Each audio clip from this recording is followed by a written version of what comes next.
às nossas aulas aqui de grego intermediário da Escola Charles Spurgeon Online. Eu sou o professor Felipe Prestes, estamos na nossa 11ª aula, ainda tratando sobre os casos, especificamente sobre o caso nominativo. Para que você se situe, nós estamos nos usos primários do nominativo, especificamente tratando sobre o predicativo nominativo. Lembra que nós já falamos que o nominativo pode ter função de sujeito e de predicativo do sujeito. Basicamente, nós já falamos sobre isso nas aulas anteriores, sobre como o sujeito, como o nominativo tem função de sujeito, e agora estamos tratando como quando ele tem função de predicativo do sujeito. E é isso que nós temos explorado nessas aulas que têm seguido. Especificamente sobre o caso nominativo, nós precisamos lembrar desses usos primários acerca de uma ampliação, que é o que o Daniel Walsh vai falando, dentro da sua explicação. E ele vai falar da importância semântica e exegética das construções NS, ou seja, nominativo sujeito, e NP, nominativo predicativo. Agora, nós estamos tratando as passagens exegeticamente significantes, que são justamente aquelas que fazem alguma diferença quando a gente vai fazer uma exegese, que são aquelas que têm um peso mais teológico e que, dependendo de como a gente vai trabalhar essas passagens, nós vamos ter uma resposta diferente também na nossa teologia. Então, começando aqui com 1 João, um texto muito conhecido, Ho Theos Agape Estin. Ho Theos Agape Estin. Ho Theos, você já sabe muito bem, se trata de Deus, está no nominativo. Agape também se trata de Deus, está também no nominativo. Ho Theos, Deus, Agape se trata de amor. Estin se trata do verbo ser, no caso, nós temos aqui na terceira pessoa do singular, Deus é, certo? Muito bem, lembre-se então também de que o estin se trata de um verbo de ligação, ele está entre um sujeito e um predicativo do sujeito. Além disso, você deve lembrar aqui sobre o que a gente já discutiu nas aulas anteriores. Como descobrir quem é o sujeito e quem é o predicativo do sujeito. Lembra que nós falamos que uma das formas de saber se aquilo que nós estamos analisando é um sujeito, já que nós temos aqui um nominativo e um nominativo, ambos poderiam ser os sujeitos da frase. Mas dentro das regras que nós já trabalhamos, uma delas é que o nominativo articular será aquele que tem força de sujeito. Então, Ho Theos, ele está com artigo, ele é um substantivo articular. Por ele ter o artigo, ele tem proeminência sobre o que não tem artigo, sobre o nominativo que não tem artigo, no caso aqui, agape, amor. Então, uma possibilidade seria amor é Deus. Outra possibilidade seria Deus é amor. Amor é Deus, Deus é amor. Quem é o sujeito? Ambos estão no nominativo, mas a gente trabalhou sobre a questão de que o Ho Theos, ele está articulado, ele tem esse artigo Ho aqui no nominativo também. Como é traduzido, obviamente, em 1 João, como nós todos sabemos, é que o sujeito dessa frase se torna Deus. Essa é a tradução que nós conhecemos. Deus é amor.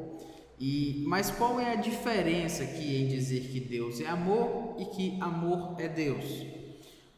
O que nós podemos explicar é que um dos atributos de Deus é amor, certo?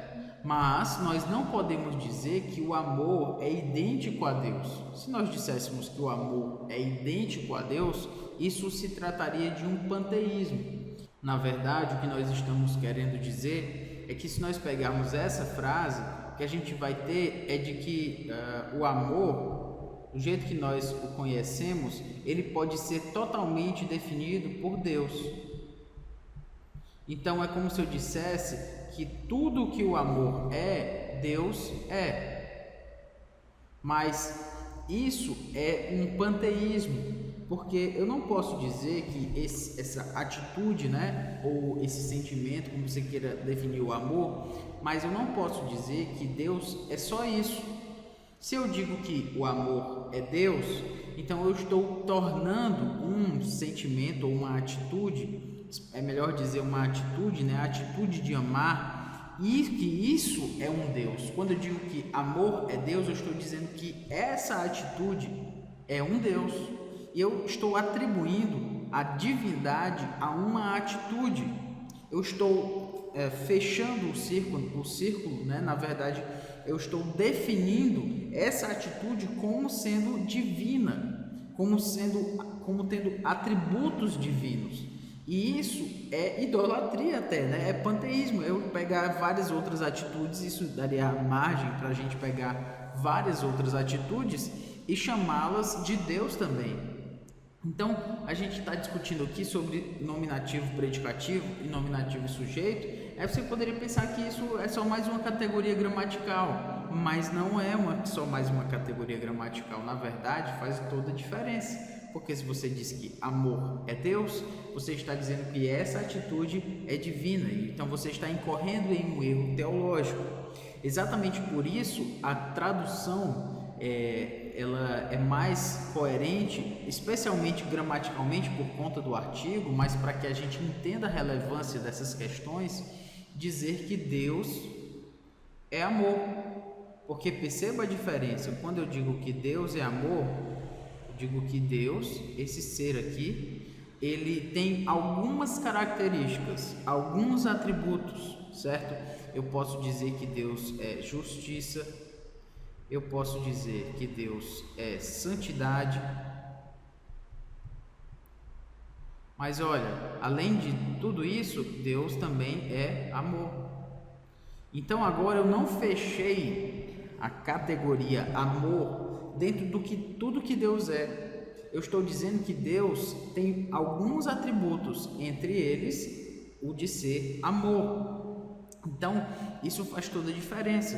Se eu digo que amor é Deus, então eu fechei a categoria aqui. Tudo que o amor é, Deus é. Então Deus não pode ser mais nada além de amor, certo? E nada mais pode ser outra coisa dentro do amor além de Deus. Então fica eu sei que parece uma questão meio filosófica, né, e tal, mas é bem mais simples do que isso. É só você pensar em termos de atributos. O amor, existe uma forma de amor que pode ser dificultosa, certo? Mas Deus é aquele ser que tem a sua santidade, a sua justiça e o seu amor. Então é mais fácil explicá-lo dentro dessas categorias, mostrando que ele é um ser maior que tem alguns atributos. Então, quando a gente olha para tudo isso, a gente olha para 1 João 4,8 e a gente entende, não só gramaticalmente, mas teologicamente, porque o nominativo sujeito, porque o hotheos é nominativo sujeito e o agape é nominativo predicativo. Exatamente porque se nós trocarmos os dois, nós vamos incorrer em um grande erro teológico, atribuindo divindade a uma atitude e não ao próprio Deus. Então, espero que você tenha percebido aí essa questão que faz toda a diferença nessas questões aí do nominativo sujeito e do nominativo predicativo. Vamos para uma outra passagem agora. A passagem é essa de João capítulo 1, versículo 1, que nós já temos tratado aqui e que é uma passagem extremamente importante, especialmente na questão da cristologia. Hologos en proston theon kai theos en hologos. O Verbo estava com Deus e o Verbo era Deus. Vamos pensar um pouco aqui sobre essa categoria que nós temos, tá? De passagens exegeticamente significantes. Hologos, você já sabe, já deve perceber pelo ômicron sigma que você tem aqui, que se trata de um nominativo.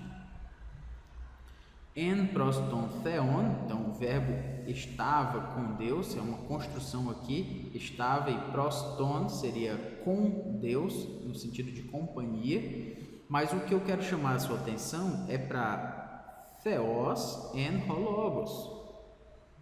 Hologos novamente aqui, nominativo, e theos, como você aqui percebe, também nominativo. E aí nós temos a seguinte questão. O kai, você sabe, se trata da partícula i, e o en é o verbo estin no passado, né? Então, era. Muito bem. Hologos en proston theon, kai theos en hologos. E Deus era o verbo, e o verbo era Deus. Qual é a frase correta? Lembre-se que nós temos dois nominativos, theos e logos. Ambos são nominativos e que o nominativo tem função de sujeito e de predicativo do sujeito. E quando os dois estão ligados a um verbo de ligação, então nós vamos ter que descobrir gramaticalmente, sintaticamente e teologicamente também quem é sujeito e quem é predicativo do sujeito. No caso, e o verbo era Deus, é a forma como nós já temos descoberto, aliás, nós já sabemos por conta da versão em português. E só um toque aqui sobre isso, porque às vezes a gente olha para essas versões, né, de tanto estarmos acostumados à forma como nós já vemos tantas e tantas vezes aquele versículo, a gente não para pensar assim intencionalmente, como será que seria melhor traduzida essa passagem? Será que ela foi traduzida da melhor forma? E entenda aqui que eu não estou querendo dizer que você relativize as versões bíblicas, muito menos que você chegue lá na sua igreja e diga assim: olha, irmãos, essa tradução aqui ela está errada. Não faça isso. Isso é um outro assunto que eu talvez me atenha em outro momento para falar sobre. Mas só para que você não faça isso lá na sua igreja, dizendo quando você estiver pregando, ensinando e dizendo que as versões bíblicas estão erradas, pois isso causa um mal terrível na igreja, certo? Mas o que eu quero chamar a sua atenção é que você mesmo, não preciso falar para a congregação, no púlpito, mas você como estudioso, especialmente estudioso das línguas bíblicas, você tem que considerar as traduções. E você tem que considerar, será que essa tradução pode ser melhor trabalhada? Será que ela pode ser melhor feita? Um dia eu conversei com um casal que traduz a Bíblia para uma língua africana. E eles falam português, mas traduzem a Bíblia para umas outras línguas. Eles são missionários da Novas Tribos do Brasil, que tem trabalho também com a Wycliffe Institute, que trabalha com tradução de Bíblias, da Palavra de Deus para línguas, dialetos, onde a Palavra de Deus ainda não chegou na sua inteireza. E eles estavam me dizendo que quando eles estão no processo de tradução da Bíblia, existe um lema lá que eles muitas vezes ouvem, que é que as coisas precisam ser feitas e não precisam ser perfeitas. E o que eles querem dizer com isso? É justamente que quando você está traduzindo a Bíblia, você pode trabalhar naquele versículo dezenas, centenas de vezes, até aquilo ficar a melhor forma como você acha. E se você quiser trabalhar mais, você ainda vai poder trabalhar mais. E aquilo ainda vai poder ficar ainda melhor. E, enfim, você entendeu. O ponto é que eles precisam que a Bíblia termine, no sentido de que eles precisam concluir o trabalho. E eles não têm como passar tantos e tantos e tantos e tantos anos trabalhando um versículo só, ou 2 versículos, ou um capítulo, porque eles precisam que a palavra de Deus chegue àquele povo. É claro que nós estamos falando aqui de pessoas que estão fazendo a primeira tradução. E em português nós já temos dezenas de traduções que já foram atualizadas, revisadas, corrigidas, enfim. Mas o fato é que elas podem melhorar, especialmente quando nós tratamos de um aspecto chamado dinamicidade da língua, que é quando a língua vai mudando através do tempo e tal. E com relação a isso, as versões também vão muitas vezes mudando. A questão é que, embora a nossa língua mude, o grego não muda. E a gramática do grego também não muda. O que muda muitas vezes é a nossa compreensão dessa gramática, mas a gramática está lá, foi a gramática que os escritores utilizaram. Enfim, por que eu estou falando toda essa questão? Eu estou falando que intencionalmente nós precisamos pensar, especialmente aqueles textos que são que são textos que eu preciso trabalhar mais, aquele texto que talvez seja a sua exegese, aquele texto que talvez esteja dentro de uma série de sermões que você vai pregar, que talvez seja o versículo-chave do livro que você está pregando. Talvez esse versículo precise de uma atenção especial, aquela atenção que você tem que olhar lá no grego para saber como seria talvez uma tradução melhor. Se eu estivesse traduzindo esse texto para o português, como eu traduziria? Por que esse sujeito foi traduzido? Por que não foi o predicativo do sujeito? São 2 nominativos. Qual é a questão aqui? Por que ele tomou essa decisão? E é isso que eu quero falar quando eu chamo de uma análise. Quando eu chamo de uma análise intencional. É dizer para você que quando o autor bíblico ele utilizou aquela construção e o tradutor da Bíblia foi traduzir aquilo para uma versão, vamos dizer, em português, ele teve uma intenção. Aquilo não foi por acaso.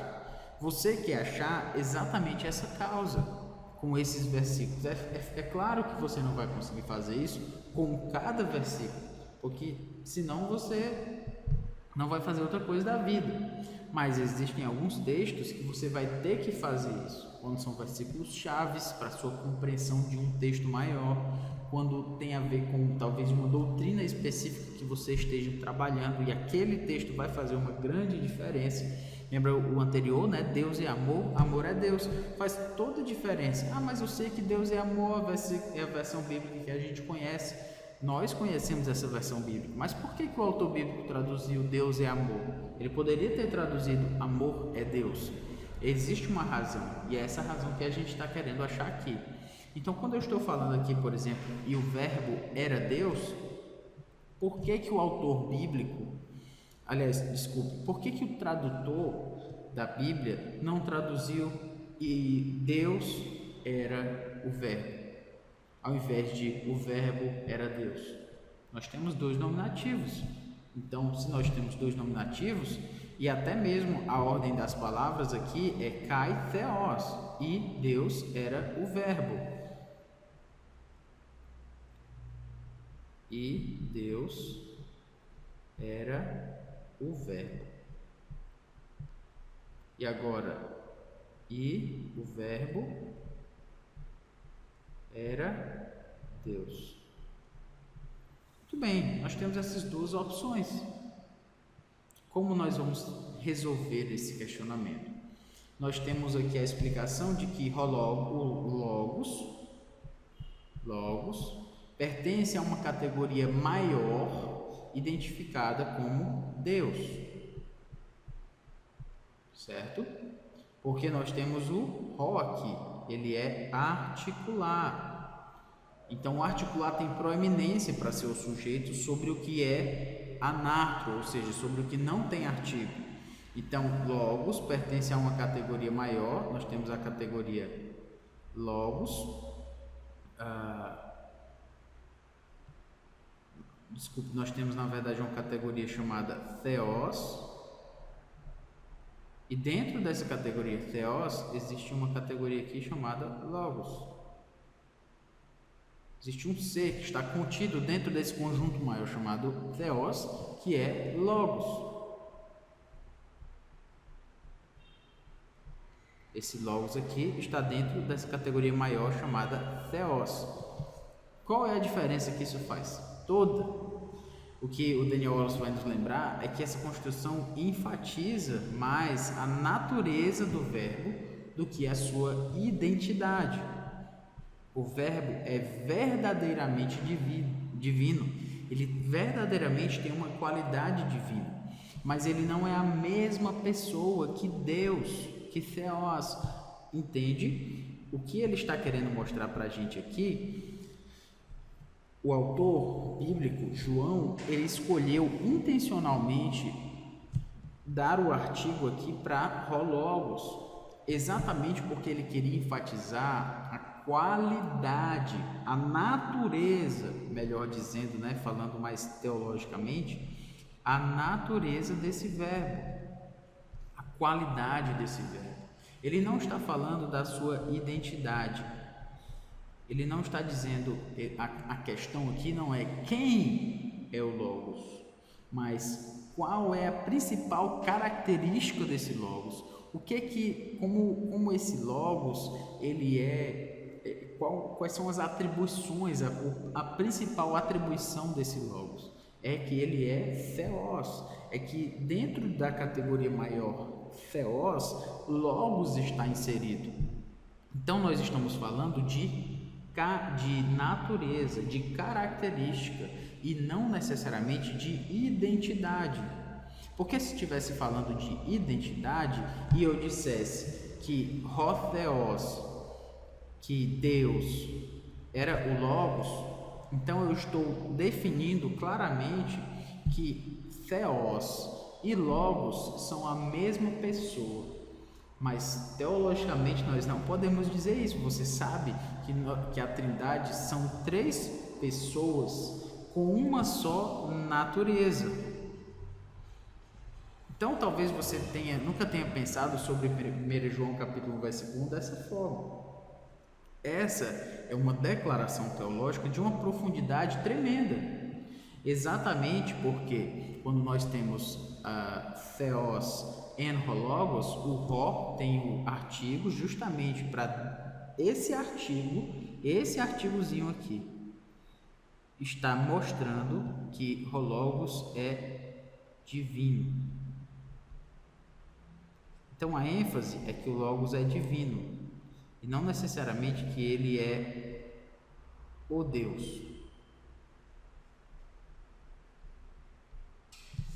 Está definindo a natureza do Logos e não a identidade do Logos, por conta do artigo, porque nós estamos falando em termos de categoria. Nós temos uma categoria maior chamada Deus, em que Logos está inserido. Então isso é uma característica desse Logos aqui, entre outras coisas ele também é Deus. Tudo isso para mostrar que realmente o local onde se encontra o artigo e todas essas questões que a gente tem tratado aqui, elas fazem toda a diferença quando a gente vai tratar sobre exegese.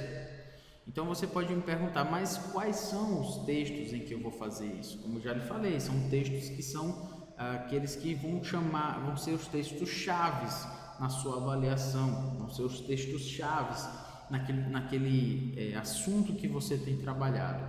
E faça isso, faça uma busca intencional. Por quê? Por que o autor traduziu assim e não traduziu de uma outra forma? Eu tenho 2 nominativos e tenho um verbo de ligação. Quem é o sujeito? Por que ele traduziu isso como sujeito ou não? Então, esses questionamentos são importantes e eles vão fazer diferença na sua exegese. Eu quero ir para um último texto aqui, rapidamente, lá de Filipenses capítulo 2, versículo 13. Theos gar estin ho energon en humin, porque quem efetua em vós é Deus. Geralmente as versões traduzem como porque é Deus quem efetua em vós, mas nós temos aqui Theos E nós temos aqui ho energon, que é um substantivo no particípio, mas com uma função de, na verdade, com uma morfologia, né, uma forma no nominativo. Nós temos o nominativo, e aqui nós temos o verbo de ligação, o verbo estin. Então, é Deus, porque Deus é quem efetua em vós, ou é aquele que efetua em vós é Deus. E o que, na verdade, vai se mostrar, e o que Daniel Wallace apresenta para a gente, é que apesar de muitas versões usarem theos, ou seja, Deus é quem efetua em vós, como nominativo sujeito, porque Deus é quem efetua em vós, é assim que geralmente as versões traduzem, ele vai dizer que o particípio substantivado, esse aqui que eu já mostrei para vocês, o particípio substantivado, ho energon, é o nominativo sujeito. Ou seja, o que ele vai defender é que a tradução deve ser assim. Aqui nós temos o sujeito e aqui nós temos o predicativo do sujeito. Quem efetua é sujeito. Deus é o predicativo do sujeito. Então ele inverte a ordem para dizer que porque quem efetua em vós é Deus. E o que ele vai dizer é que há uma diferença entre hotheos e theos. O theos anartro parece ser mais qualitativo. Paulo enfatiza, portanto, mais o poder de Deus do que a sua pessoa.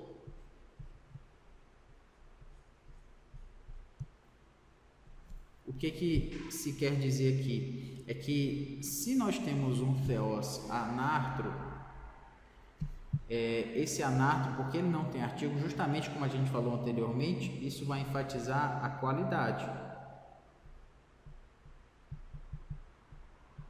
e não necessariamente a pessoa. O que se está enfatizando aqui é que Deus, que quem efetua em vós é Deus, ou seja, que o ho energon, como ele tem o artigo aqui, ele é que deve ser o sujeito. E a ênfase não está sobre a pessoa de Deus, mas sobre a qualidade de Deus, ou seja, o poder de Deus de efetuar isso em nós. Então, nesse sentido, quem é o sujeito é o ho energon, ou seja, é aquele que efetua em vós. Aí é que está a ênfase. Aquele que efetua em vós, ho energon, o sujeito, o nominativo sujeito, ho energon, quem efetua em vós é theos, é Deus. Nisso a gente tem essa questão aí sobre quem é sujeito e sobre quem é predicativo do sujeito. Por quê? Porque o theos, o ho energon tem o artigo e porque o theos não tem artigo. Então, nesse sentido, ele vai ter a proeminência para ser o sujeito e a ênfase vai estar na qualidade, ou seja, no poder de Deus em efetuar, mais do que propriamente na pessoa de Deus. Ok? Então, espero que você tenha entendido aí. Qualquer coisa vai voltando. O importante é você entender esse contexto maior, que é sobre o sujeito, predicativo do sujeito, nominativo e tal. Espero que você esteja gostando dessas aulas e que Deus lhe abençoe. Até mais.